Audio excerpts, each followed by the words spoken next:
ओम शांति। आज बाबा के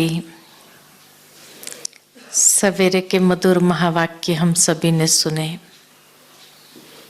जिसमें बाबा ने सच्चे ब्राह्मण की निशानियां बताई। और उसमें एक निशानी बाबा की ये थी कि सच्चा ब्राह्मण कर्मयोगी होता है। सच्चा ब्राह्मण जब कर्मयोगी है, अर्थात कर्म हमें छोड़ना नहीं है, ब्राह्मणों के लिए कर्म अनिवार्य है। हमें कर्म सन्यासी नहीं बनना है, लेकिन कर्म योगी बाबा ने बनाया है। और इसीलिए जब हम है ही कर्म योगी, तो वो कर्म हमें कैसे करना है। तो आज की मुरली में ही बाबा ने एक बहुत सुंदर बात बताई कि ब्राह्मण देवताओं से भी श्रेष्ठ है, लेकिन फिर भी ब्राह्मणों की पूजा नहीं होती है, देवताओं की पूजा होती है। जब ब्राह्मण श्रेष्ठ है देवताओं से भी, तो खाली गायन योग्य बनता है, पूजन योग्य क्यों नहीं बनता है? उसका कारण बाबा ने बहुत अच्छा बताया, क्योंकि ब्राह्मण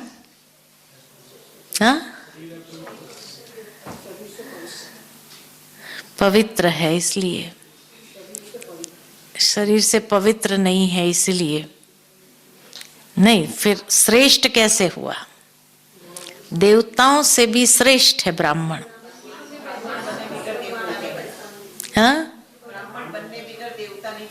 ब्राह्मण बनने बिगर जो कारण बाबा ने बताया, ब्राह्मण है नॉलेजफुल, और इसलिए उसके हर कर्म में नॉलेज समाई हुई हो। कर्म योगी बनने का आधार ही है कि जिस कर्म में अगर नॉलेज शामिल न हो, ज्ञान युक्त अगर हमारे कर्म न हो, तो हम कर्म योगी कैसे हुए?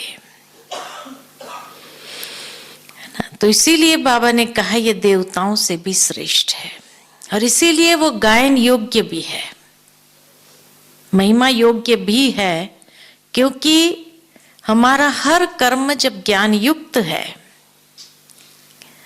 जिसमें ज्ञान समाया हुआ हो, ज्ञान के जो लॉज है, उस लॉज का प्रैक्टिकल एप्लीकेशन जहां हो, उसको कहेंगे सच्चा ब्राह्मण। फिर बाबा ने एक और गुह्य बात सुनाई। कई बच्चे बाबा को कहते हैं कि बाबा झूठ बोलना पड़ता है, बिजनेस में झूठ बोलना पड़ता है, तो क्या करें? तो बाबा ने एक बहुत गहरी बात सुनाई कि बाबा नर्व्स देखकर राय देते हैं। अगर बाबा बच्चे को राय दे कि तुम सत्य बाप का बच्चा है, तुम्हें झूठ नहीं बोलना है, सत्य ही बोलना है, और बच्चा न कर सका, तो नाफरमान वरदार का बोझ, वो पाप का बोझ उसके ऊपर चढ़ जाए। इसलिए बाबा नर्व्स देखता है कि बच्चा कितना कर सकता है, और उस अनुसार राय देता है। कईयों को बाबा कहते हैं, है ना, कई बार मुरलियों में आपने सुना कि कई बाबा को कहते, बाबा मुझे बाहर खाना पड़ता है, तो बाबा कहते भले खाओ। क्यों? क्योंकि बाबा जानता है ये बच्चा नहीं कर सकता है, लेकिन जो कर सकता है, जिसके अंदर क्षमता है, उसको बाबा राय देता है कि नहीं बच्चे, तुम्हें कोई भी हालत में कुछ भी हो जाए नहीं करना है। तो इसीलिए बाबा कहे, कई बार ब्राह्मण भी फिर इतने नॉलेजफुल बन जाते हैं कि बाबा ने तो कहा है ना याद करके खा लो, लेकिन ये बात बाबा ने किसके लिए कहा? जो कमजोर है, जो नहीं कर सकता है, उसके लिए बाबा ने कहा। तो आप अगर याद करके ही खा लेने वाले हैं तो आप तो क्या हुआ, उससे भी गए, उससे भी कमजोर हो गए। तो बाबा ने कोई राय किसको कैसी दी है तो इसका मतलब ये नहीं कि उसको हम अपने हिसाब से, अपनी सहूलियत के हिसाब से मरोड़ दे, उसको नॉलेजफुल नहीं कहा जाता है। नॉलेजफुल माना हर लॉज को समझते हुए, कर्म के हिसाब किताब को समझते हुए जो कर्म करता है वो कर्म योगी है। अगर कार्मिक अकाउंट्स को ही नहीं समझा जिसने, तो उसको कर्म योगी कहेंगे क्या? और अगर वो कर्म योगी ही नहीं है तो कर्मातीत कहां से बनेगा? कर्मातीत तो बहुत दूर की बात है, पहले कर्म योगी तो यथार्थ रूप में बने। तो इसीलिए आज बाबा ने बात वही, हर आत्मा का हिसाब किताब अपना है, लेकिन जो हिसाब किताब को समझते हुए उस कार्मिक लॉज को फॉलो करता है, कर्म के जो सिद्धांत है उस सिद्धांत को यथार्थ समझ करके उसको अप्लाई करता है, उसको कहा जाता कर्मयोगी। आज की मुरली में इसीलिए बाबा ने जब सच्चे ब्राह्मणों की डेफिनेशन बताई तो बहुत गुह्य बातें उसमें स्पष्ट की आज की मुरली में, कि यथार्थ कर्मयोगी बनना, जिसके पास आदि मध्य अंत का ज्ञान है, उसको समझते हुए कर्म करना, ये यथार्थ कर्मयोगी। और ऐसा यथार्थ कर्मयोगी ही तो कर्मातीत बनेगा, उसके लिए सहज हो जाएगा कर्मातीत बनना, है ना। तो कर्मयोगी बनने के लिए कौन सी बातों को हमें ध्यान में रखना है, जो बाबा की नित्य मुरली में भी बार बार अटेंशन खिंचवाता है बाबा हमारी। जैसे कल की मुरली में बाबा ने बहुत अच्छी बात बताई थी कि कोई कच्चे ब्राह्मण है, कोई पक्के ब्राह्मण है। कच्चे क्यों है और पक्के क्यों है? जो कच्चे हैं वो कच्चे क्यों है? तो कल बाबा ने ये बात कही, कच्चे इसलिए देह अभिमान में आ जाते हैं, बार बार जो देह अभिमान के वश हो जाते हैं वो कच्चे हो गए। और जो देही अभिमानी बन करके रहते हैं, चलते हैं, वो अभ्यास करते हैं, वो पक्के ब्राह्मण हो जाते हैं। तो इसीलिए कर्मयोगी बनने की सबसे पहली बात है देही अभिमानी होकर के हर कर्म करना।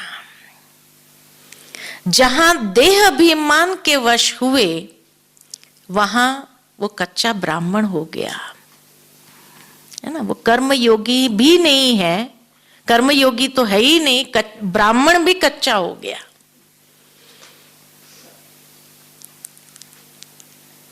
तो इसीलिए बाबा कहे सबसे पहली क्राइटेरिया अगर है कर्मयोगी की तो देही अभिमानी होकर कर्म करना।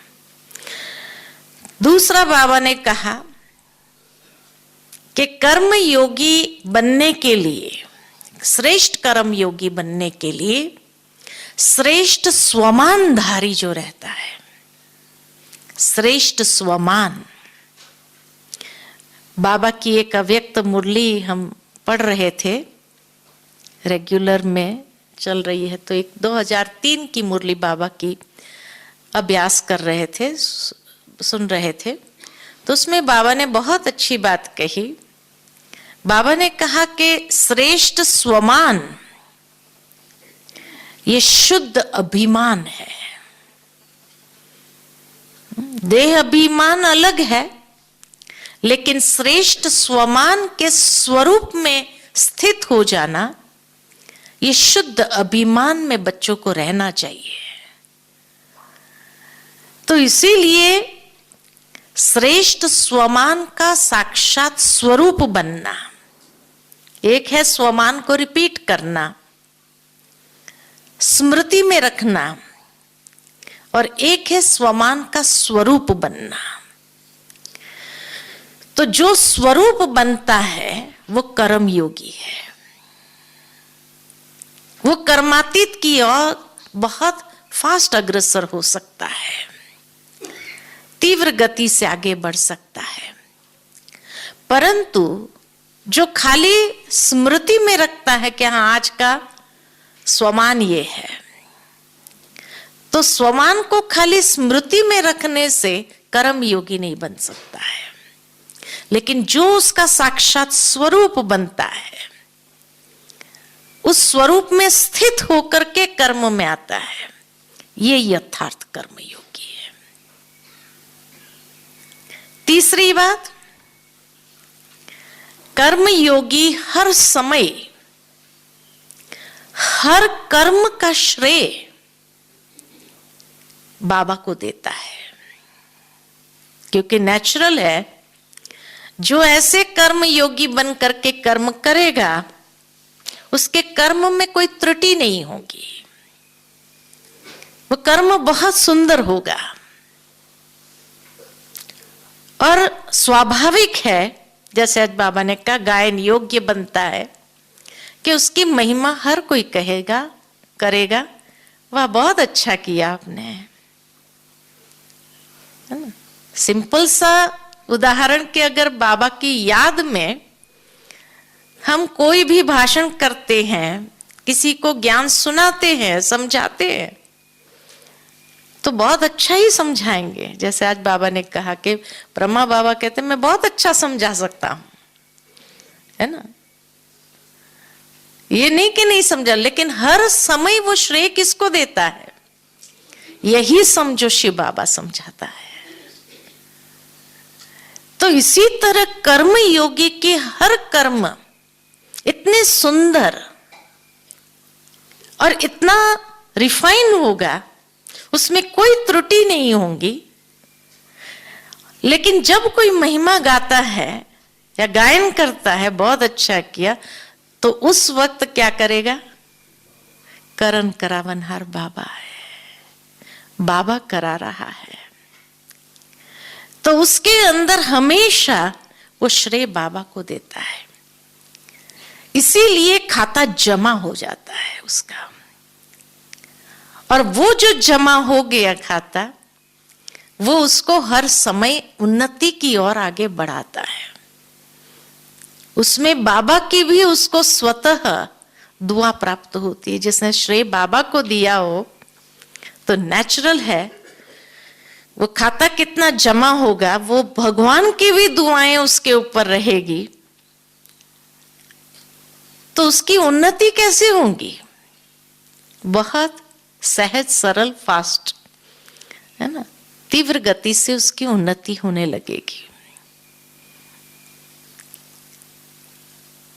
तो ये हुआ स्वमान, देही अभिमानी स्थिति, और करण करावनहार बाबा करा रहा है। तो कोई भी कर्म में ये तीन बातें हमें बहुत ध्यान रखनी है। एक तो देही अभिमानी स्थिति, स्वमान का स्वरूप बनना, और करण करावनहार बाबा करा रहा है, ये हमेशा ख्याल रखना। तो नेचुरल कर्म योगी स्थिति हमारी हो जाएगी। दूसरी बात, दूसरा पहलू लेते हैं अभी, कि जब हम कर्म योगी बनते हैं, अर्थात कर्मेंद्रिय का प्रयोग होता है, तो जिस कर्मेंद्रिय का प्रयोग करते हैं, तो कर्म संबंध में आकर के कर्मेंद्रिय का प्रयोग करना। कर्म संबंध में आकर के एक प्रयोग करना माना ये कर्मेंद्रिय को सुख देना, आराम देना, उसके बजाय उसका सुख और आराम सेवा में है। दूसरों को सुख देना, जब दूसरों को सुख देने की भावना है और वो कर्मेंद्रिय का प्रयोग किया गया, वो यथार्थ कर्मयोगी है। जहां खुद की इंद्रियों को सुख मिले उसके लिए प्रयोग किया तो वह कर्मयोगी नहीं बना, ये बंधन क्रिएट करता है, बंधन क्रिएट करता है। लेकिन इन कर्मेंद्रिय का प्रयोग दूसरों को सुख देने में अगर लगाया तो वह पुण्य का खाता जमा करता है और हमें यथार्थ कर्मयोगी बनाता है। दूसरी बात कि ये कर्मेंद्रिय का जब प्रयोग करते हैं तो अनासक्त भाव से प्रयोग करना। बार बार गीता के अंदर कर्म योग एक बहुत बड़ा विषय बताया गया है गीता में, उसमें भी बार बार जो कहा अनासक्त भाव हो करके इन कर्मेंद्रिय का प्रयोग करना। क्योंकि अधिकतर मनुष्य दुनिया के अंदर जब कर्मेंद्रिय का प्रयोग करते हैं तो आसक्ति भाव से करते हैं, ये अच्छा लगा इसीलिए ये करना है। तो जहां आसक्ति भाव है वहां वो बंधन बनता है, वो कर्म हमें बांधेगा। लेकिन जहां अनासक्त भाव से उसका प्रयोग किया गया उन कर्मेंद्रिय का, वो हमें बंधनों से मुक्त करने वाला बन जाता है ना। इसलिए अनासक्त भाव चाहिए। तीसरी बात, एक है स्वार्थ भाव और एक है सेवा भाव। तो कर्म योगी सेवा भाव से प्रयोग करता है, स्वार्थवश नहीं प्रयोग करता। इंद्रियों का प्रयोग जो है वो भी स्वार्थवश नहीं, सेवा भाववश है ना, दूसरों को सुख मिले। और चौथी बात कि वो दधीची ऋषि की तरह अपनी हड्डी हड्डी को भी उसमें स्वाहा कर देगा। अर्थात ये अविनाशी रुद्र ज्ञान यज्ञ के अंदर उसको स्वाहा कर देने वाला, कि जहां हम हर पल यही सोचे कि बाबा के यज्ञ की जब सेवा करते हैं तो हड्डी हड्डी पावन बन रही है। इसीलिए कहा कि उसको सुख देने के भाव से नहीं, औरों को सुख मिले उसका। और जब इस तरह से इसका प्रयोग करते हैं तो ये हड्डी हड्डी पावन बनती है। यही एक प्रकार की सच्ची तपस्या हो जाती है। ये दूसरा पहलू। तीसरा पहलू कि कर्म योगी बनने के लिए बाबा का हाथ पकड़कर चलो, यथार्थ कर्म योगी बन जाएंगे। बाबा का हाथ पकड़कर चलना माना श्रीमत रूपी हाथ को पकड़ करके चलना। हर समय श्रीमत, बाबा ने आज मुरली में बार बार ये बात कही कि तुम श्रीमत के आधार पर, बाप की मत के आधार पर स्वर्ग स्थापन करते हो। तो जो श्रीमत के आधार पर हर कर्म होता है, अमृत वेले से लेकर रात्रि तक, हर श्रीमत को मीटर के रूप में सामने रखते हुए ये यथार्थ है या अयथार्थ है, इस विधि से जो कर्म करते हैं श्रीमत अनुकूल, ये हमें यथार्थ कर्म योगी बनाता है। जहां थोड़ा भी श्रीमत को अगर तोड़ मरोड़ कर लिया ये भी चलता है, ऐसा भी चलता है, ये भी हो सकता है, ये भी। तो बाबा कहे कि जहां श्रीमत को तोड़ मरोड़ कर लिया तो वो कर्म योगी नहीं।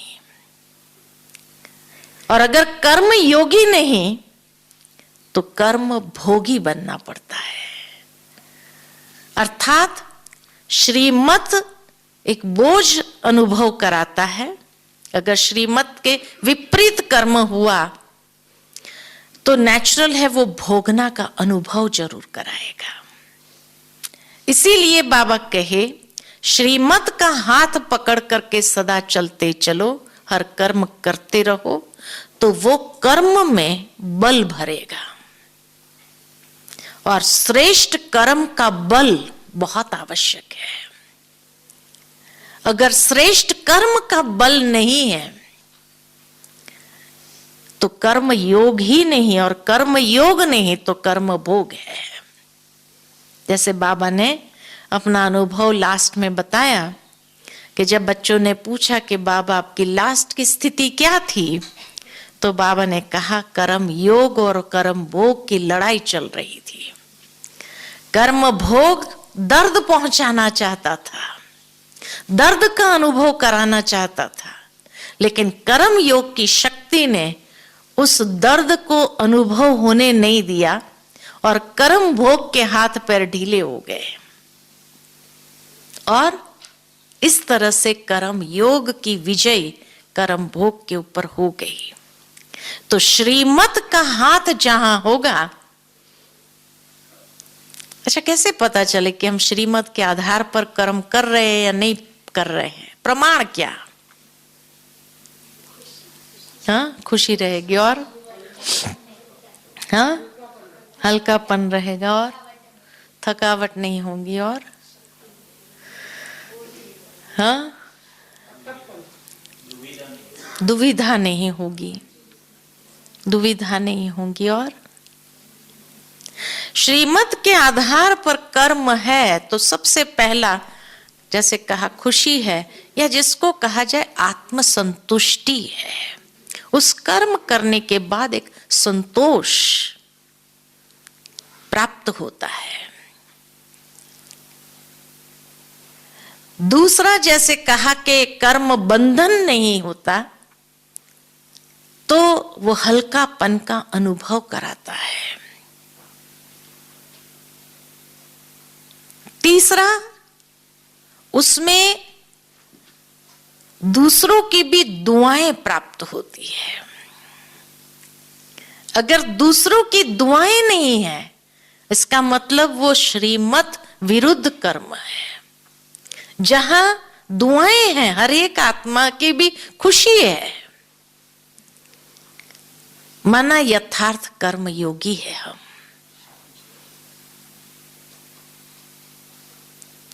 और चौथी बात कि उड़ती कला में जाने का आधार है कि योग में बैठने के बाद ये शिकायत नहीं रहती है कि हमारा योग नहीं लगता है। क्या करे, बहुत संघर्ष करना पड़ता है, उसके बाद कहीं मन जाके टिकता है नहीं। सहज नेचुरल योगी। इसलिए बाबा की एक मुरली याद आती है कि बाबा ने कहा कि योग लगाने वाले योगी नहीं बनो, योगी जीवन वाले योगी बनो। जीवन ही योगी हो। भाई 2 घंटा मैंने योग लगाए तो बाकी 20 घंटा 22 घंटा क्या किया? वियोगी रहे। आज का चार्ट मेरा 2 घंटे का है, 4 घंटे का है, तो बाकी समय 20 घंटा किस में रहे? हम है ही नेचुरल योगी जीवन वाले, योग लगाने वाले नहीं। अर्थात हर कदम हमारा श्रीमत अनुकूल हो, नेचुरल बाबा की याद जिसमें समाई हुई हो, ये योगी जीवन है ना? तो इसीलिए कहा एक योगी जीवन का अनुभव, उठते बैठते चलते फिरते योगी ही स्थिति है, योग की स्थिति है।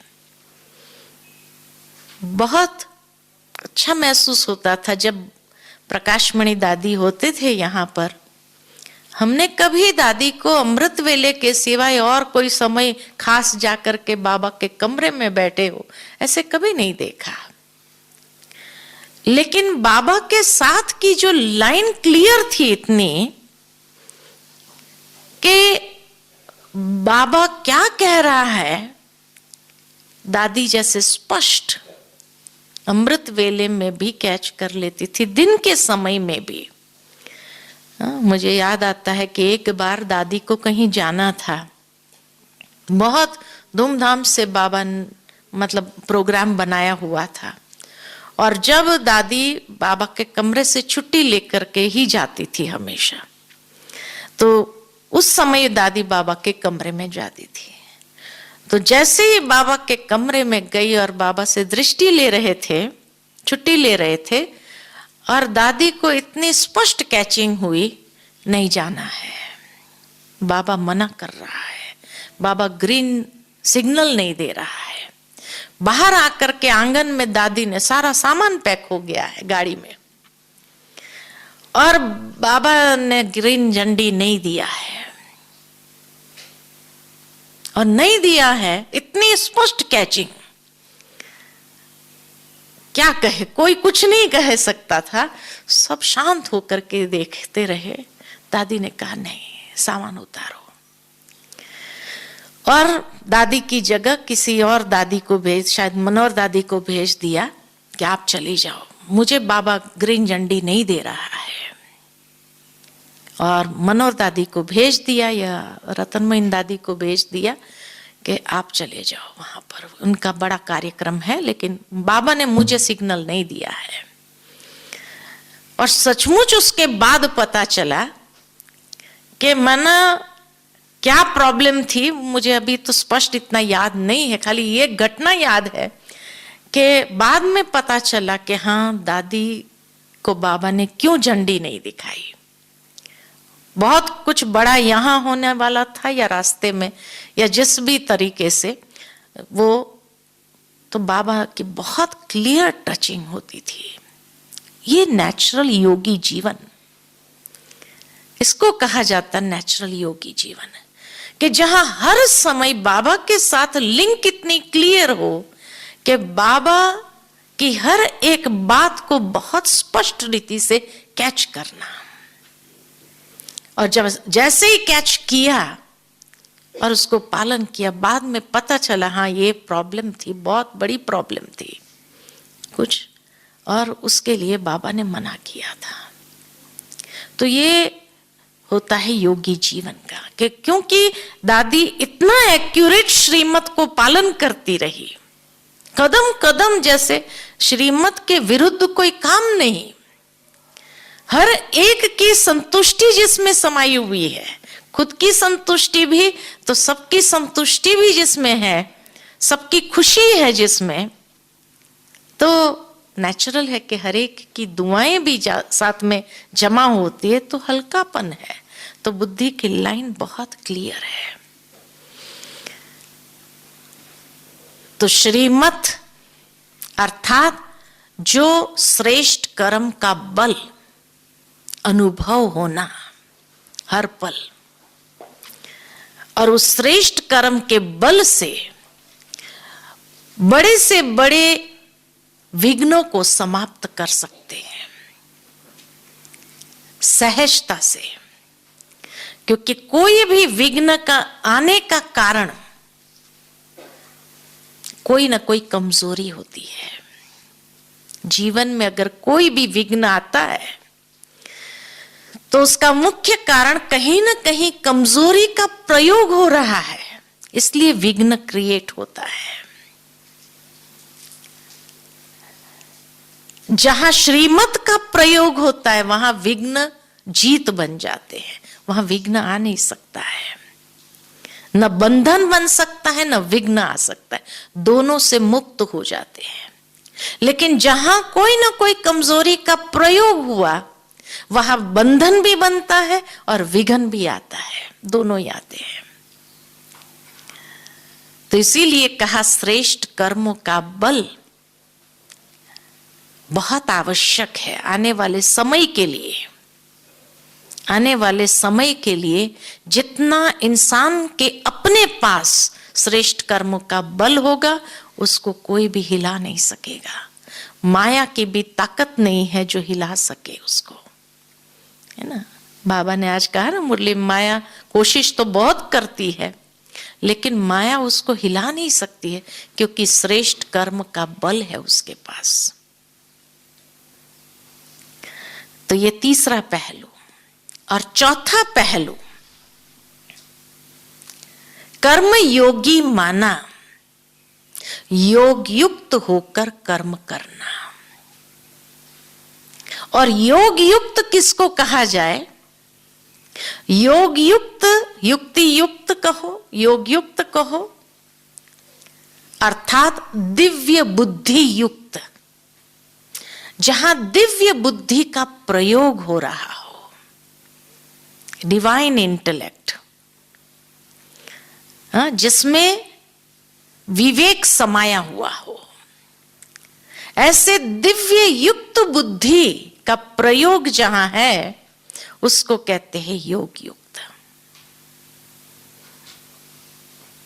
दादी जानकी हमेशा ये बात बताती थी, बुद्धि के प्रकार, एक है आसुरी बुद्धि, एक है पत्थर बुद्धि, एक है भैंस बुद्धि, एक है बंदर बुद्धि और एक है दिव्य बुद्धि है। दादी हमेशा, दादी की ये स्टाइल थी कि बुद्धि के प्रकार दादी हमेशा वर्णन करती थी। तो पत्थर बुद्धि किसको कहा? जो जड़ता। भैंस बुद्धि किसको कहा? मोटी बुद्धि को। बंदर बुद्धि माना चंचल बुद्धि, स्थिरता नहीं है, है ना। आसुरी बुद्धि माना कोई ना कोई विकारों के वशीभूत है। और दिव्य बुद्धि, दिव्य बुद्धि का वरदान भगवान ने हमें दिया है। जन्मते ही, ब्राह्मण जन्म लेते ही हम सभी को दिव्य बुद्धि का वरदान मिला है। तो जो हर वक्त अपनी दिव्य बुद्धि का प्रयोग कर रहा है, अर्थात ज्ञान युक्त बुद्धि हो जिसकी, वो ज्ञान युक्त बुद्धि का प्रयोग करता है। जो चीजें ये आंखें ना देख सके वो दिव्य बुद्धि के चक्षु से देख सके, आदि मध्य अंत त्रिकालदर्शी स्थिति पर स्थित होकर के, वो है दिव्य बुद्धि। तीनों कालों को बहुत अच्छे से स्पष्ट देखते हुए और फिर उसका प्रयोग करें या फिर उस कर्म में आए, ये है यथार्थ कर्मयोगी। वो योग युक्त होकर, युक्ति युक्त होकर के चलते हैं। आज की दुनिया के अंदर, ब्राह्मणों की दुनिया में भी झूठ बोल करके कई लोग कहते हम तो युक्ति युक्त बोल रहे हैं। उसको युक्ति युक्त कभी नहीं कहा जाता है। ये बात हम स्पष्ट समझ ले कि युक्ति युक्त का मतलब झूठ बोलना, ये युक्ति युक्त कभी नहीं हुआ। लेकिन युक्ति युक्त उसको कहा जाता है दिव्य बुद्धि युक्त। और उस दिव्य बुद्धि के आगे किसी और का क्वेश्चन उठ नहीं सकता है। लेकिन उस बात को वो भी सहजता से स्वीकार कर लेता है कि नहीं, ये राइट है, यथार्थ है, यही यथार्थ है। उसको कहा जाता है युक्ति युक्त, है ना। जैसे वो स्वामी विवेकानंद की बात में बताते हैं कि भाई लोगों ने इंसल्ट करना चाहा और गीता को नीचे रखा, और उसने दिव्य बुद्धि का प्रयोग करते हुए कहा आपने तो गीता को फाउंडेशन बना दिया, इतना सम्मान दे दिया, माना सारी सिचुएशन को जो चेंज कर सके, ये है दिव्य बुद्धि। कि उसके बाद लोगों का कैसे कहने की भी जरूरत ना पड़े, स्वीकार करना ही पड़ता है, यही यथार्थ है। ये है दिव्य बुद्धि युक्त। तो बाबा ने भी जब हमें दिव्य बुद्धि का वरदान दिया, वहां झूठ का प्रयोग नहीं होता है, लेकिन वो दिव्य बुद्धि को इस तरह से प्रयोग करे कि सिचुएशन को चेंज कर दे, और जिस सिचुएशन के लिए हर कोई कहे हाँ ये यथार्थ है, इसके सिवाय और कुछ हो ही नहीं सकता है ना। जैसे कई बार ब्राह्मण मीटिंग के समय हम लोग देखते थे, जब मीटिंग होती थी और मीटिंग में कभी दो मत हो जाती है, नेचुरल है, इंसान है, दो मत तो हो ही जाएगी। और उस समय जब ये कहते थे अच्छा बाबा जो कहे, अब अक्सर ये होता था बाबा कौन सी मत को स्वीकार कर, लेकिन बाबा ऐसी कोई बात बता देता था जो हर कोई ये कहते थे नहीं यही यथार्थ है, न ये राइट है न ये राइट है, लेकिन और ही कोई बात, क्योंकि बाबा तो दिव्य बुद्धि विधाता है ना, और सारी मीटिंग एक्सेप्ट कर ले उस बात को, ये है दिव्य बुद्धि। तो इसी तरह दिव्य बुद्धि का वरदान बाबा ने हम बच्चों को भी दिया है, अर्थात के आदि मध्य अंत को इतना स्पष्ट रीति से हम देख सके, समझ सके, और उसके माध्यम से हम कोई भी बात करे या कोई भी कर्म करे तो वह है योग युक्त, युक्ति युक्त। दूसरा, योग युक्त का मतलब है एक पॉजिटिव फ्रेम ऑफ माइंड में स्थित होकर के कर्म करना। पॉजिटिव फ्रेम ऑफ माइंड, सकारात्मक मनस्थिति में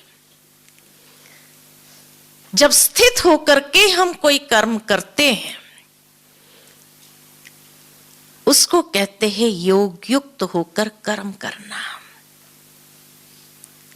तीसरा, जिस कर्म को करने में आनंद का अनुभव हो, दिव्य आनंद, स्थूल आनंद नहीं, दिव्य आनंद, जहां मन इतना आनंदित हो जाए और हमारा अपना मन नहीं सबका मन आनंदित हो जाए उस कर्म से, वाह वाह जैसे निकलने लगे। जैसे बाबा कहते हैं ना, वाह बच्चे वाह, ऐसे हर कोई कहे वाह, वाह वाह के गीत कहे, माना आनंदित हो जाए जिस कर्म से, उसको कहते हैं योग युक्त कर्म, जिसमें सबकी प्रसन्नता समाई हुई हो। यह है यथार्थ कर्म योगी। अगर प्रसन्नता नहीं है हर आत्मा की तो वो कर्म योगी स्थिति नहीं है। और चौथी बात कि जहां योग युक्त होकर के जब कर्म कर रहे हैं तो वो कर्म यादगार बन जाता है, अनेकों के लिए प्रेरणा बन जाती है। जिस प्रेरणा को फॉलो करे, जिस प्रेरणा को जीवन के अंदर ऐसे शामिल कर ले कि हाँ ऐसे कर्म हम भी अपने जीवन में करें, तो जिसका हर कर्म यादगार बन जाए वो है योग युक्त कर्म। जैसे ब्रह्मा बाबा के हर कर्म यादगार, ब्रह्मा बाबा का चलना भी यादगार है। कई जब कहते हैं कि बाबा लास्ट दिनों में चलते थे तो ऐसा लगता था एक बादल चला गया, इतना हल्कापन महसूस होता था देखने वाले को भी। बड़ी दादी हमेशा कहती थी कि अंतिम दिनों में बाबा के लास्ट डे, बोले जब मैं बाबा का हाथ पकड़कर बाबा मुझे सब दिखा रहा था, भंडारा, फिर स्टोर रूम, यहाँ इतना ये चीज रखी है, एक एक चीज जैसे बाबा हाथ पकड़ करके मुझे ले जा रहा था, तो बाबा का हाथ ऐसा लगा था जैसे रुई है जिसमें हड्डी ही नहीं है, ये महसूस होता था। तो एक एक बात का जैसे वर्णन करते थे दादियां, तो बाबा का एक एक कर्म यादगार। आज बाबा ने जैसे कहा, कोई भी आएगा, बाबा नहीं समझाएगा क्या? बहुत अच्छा समझा सकता है, लेकिन बाबा कहेगा कि मेरा काम नहीं है, बच्चों का काम है उनको समझाना। बाबा ने हमेशा बच्चों को आगे किया, दूसरों को आगे करना, ये है उस कर्म का यादगार, है ना। जैसे दादी के लिए हमेशा हम सभी कहते हैं कि दादी हमेशा हर एक की विशेषता को देख करके उसको आगे बढ़ाने का प्रयत्न करती थी, है ना। कभी दादी के मन में ये नहीं होता था ये मैं ही करूं, नहीं, हर कोई ना। मुझे याद आता है कि जब एसएमएल शुरू हुआ और ट्रेनिंग करके बस हम लोग ने अभी ट्रेनिंग करी चली रही थी, और उतने में गोदरेज का वाइस प्रेसिडेंट आया था यहाँ पर। दादी मिल रही थी उनको, जैसे सौगात देना, मिलना तो मिल रही थी। तो जैसे ही दादी मिलने लगी तो दादी ने फौरन उसको कहा, हमारे पास है ना एसएमएल की ट्रेनिंग चल रही है, अभी तो शुरू ही हुई है, ट्रेनिंग चल रही है, हम लोग ट्रेनिंग कर रहे हैं। तो इतने में ही दादी ने उसको सुना दिया कि हमारे पास है ना एसएमएल की ट्रेनिंग चल रही है। वो भाई ने पूछा एसएमएल क्या होता है? तो दादी ने कहा ये सेल्फ मैनेजिंग लीडरशिप। लेकिन फिर भी दादी को कंफर्म नहीं था, तो दादी ने कहा 1 मिनट 1 मिनट। फिर किसी को कहा उषा कहाँ है, बुलाओ उसको, बुलाओ उसको। फिर दादी ने बुला करके कहा, जैसे ही मैं आए, वो ट्रेनिंग में क्या कर रहे, सुनाओ सुनाओ, है ना। अब मैं प्रिपेयर्ड ही नहीं हूं, और दादी कहे नहीं सुनाओ ना, तुम क्या ट्रेनिंग कर रही है, क्या करा रहे हैं। तो ये नहीं कि मैं ये सब कुछ सुना दूं, लेकिन दादी हमेशा। और फिर दादी ने उस भाई को कहा, वाइस प्रेसिडेंट को कहा, ऐसा है आप ये ट्रेनिंग अपनी कंपनी में रखो, हमारी ये बहन आएगी। मैंने कहा दादी अभी मैं तैयार नहीं हूं, ट्रेनिंग पूरी नहीं हुई है। कोई बात नहीं, तुम जाओ, मैं चौथे दिन आऊंगी, 3 दिन कराना, चौथे दिन मैं पहुंचूंगी।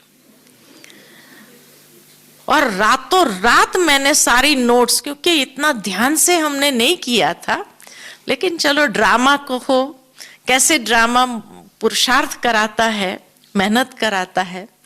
तो जैसे ही अभी ट्रेनिंग चल रही है, अभी पूरी होने वाली है, और दादी ने प्रोग्राम भी ले लिया, और तुम जाओ कराओ, और मैं आती हूँ। दादी मेरे पास कोई स्लाइड नहीं है, कुछ नहीं है।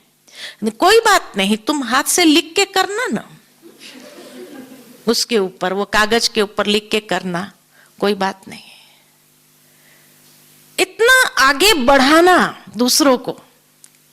आज अगर इस फील्ड में आगे बढ़ी मैं, कि जो नाम जोड़ा, कहा कि एसएमएल नाम जुड़ गया साथ में, उसका पूरा श्रेय दादी को जाता है।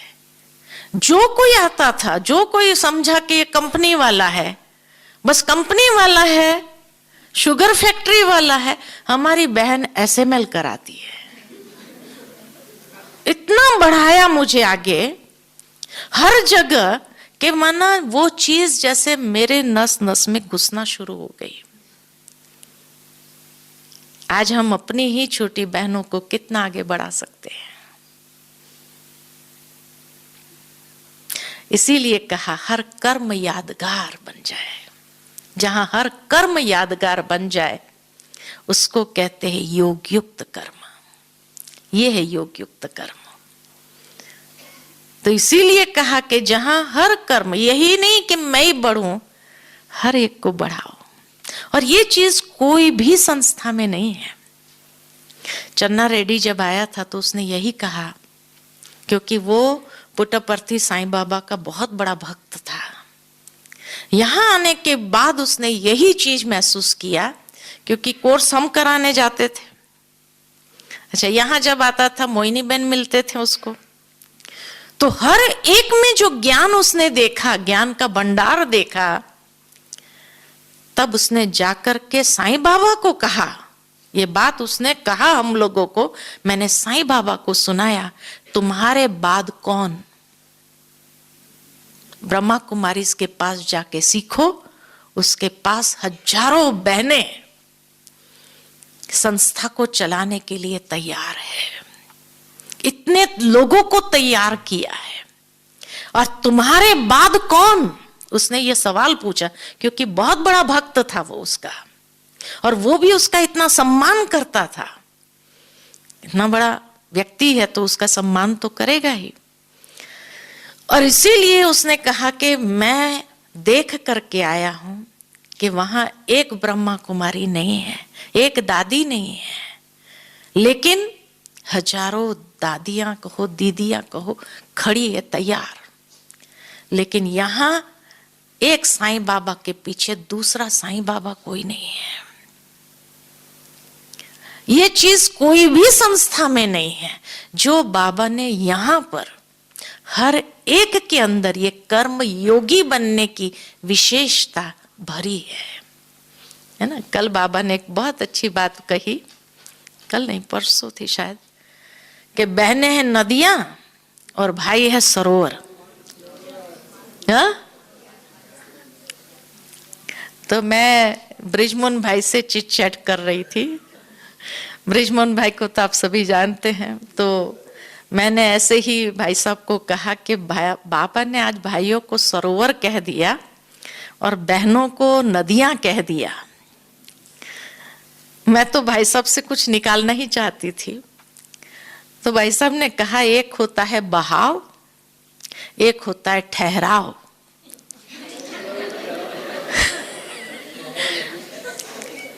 तो मुझे भी हंसी आई, लेकिन भाई साहब ने इतनी अच्छी बात बताई, दोनों की विशेषताएं बताते हुए कहा, क्योंकि अक्सर ठहराव माना कि जहां गंदगी हो, ठहराव में गंदगी आ जाती है। तो मैंने कहा ये क्या कह दिया भाई साहब आपने? तो कहा नहीं, बोले एक बार कुएं की नदी के साथ लड़ाई हो गई, तो नदी ने मजाक मजाक में कह दिया, अरे एक कुआं, मैं देखो बहती रहती हूं और तुम तो ठहराओ, गंदगी तेरे में इकट्ठी होती जाती है। तो कुएं ने कहा, ए नदी, तू बहती है ना तो ऊपर से नीचे जाती है, और मैं हूं ना नीचे से ऊपर आता हूं। समझा भावार्थ? समझा भाई लोग? नीचे से ऊपर आते हैं और बहनें बहते बहते फिर भाई बहनों की भी विशेषता बताते हुए बहुत अच्छी, मतलब चिट चैट आधा घंटा बहुत अच्छी चली। कहा कि ये एक बहुत सुंदर कविता किसी ने लिखी और मेरे पास भेजी, तो कविता भी सुनाने लगे ठहराव और बहाव का लेकर के। लेकिन उसके बाद कहा कि देखो, गंगा को कहा ही जाता है पतित पावनी, या जितनी भी नदियां हैं उसको पतित पावनी कहा। तो शिव बाबा के नाम का या शिव बाबा की विशेषता उसके साथ जुड़ी हुई है। और इसीलिए सागर और नदी का जहां मेला है ना, गंगा सागर जिसको कहा गया, तो वो मेला भी वहीं लगता है। लेकिन मानसरोवर में जिसने डुबकी लगाई वो परियां बन गई। मैंने बहुत अच्छी चिट चैट हुई। मैंने कहा ये तो एक डिबेट रखनी चाहिए, बहुत अच्छी डिबेट हो जाएगी नदिया और सरोवर के नाम से, बहुत अच्छी ये हो जाएगी। है दोनों ही कर्मयोगी, है ना, है दोनों ही कर्मयोगी। नदियां भी कर्मयोगी है तो सरोवर भी कर्मयोगी। वो वहां रह करके लोगों को परियां बनाता है और वो बहते बहते कईयों को परियां बना देती है ना, पावन बना देती है। तो इसीलिए दोनों की अपनी महानता है, अपनी विशेषता है। लेकिन यही कहा कि योग युक्त माना, किसी को कम आंकना नहीं, किसी को कम आंकना नहीं, योग युक्त माना सभी को इक्वल महत्व देना।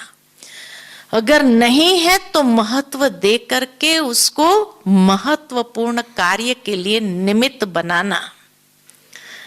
ये अपना कर्तव्य है।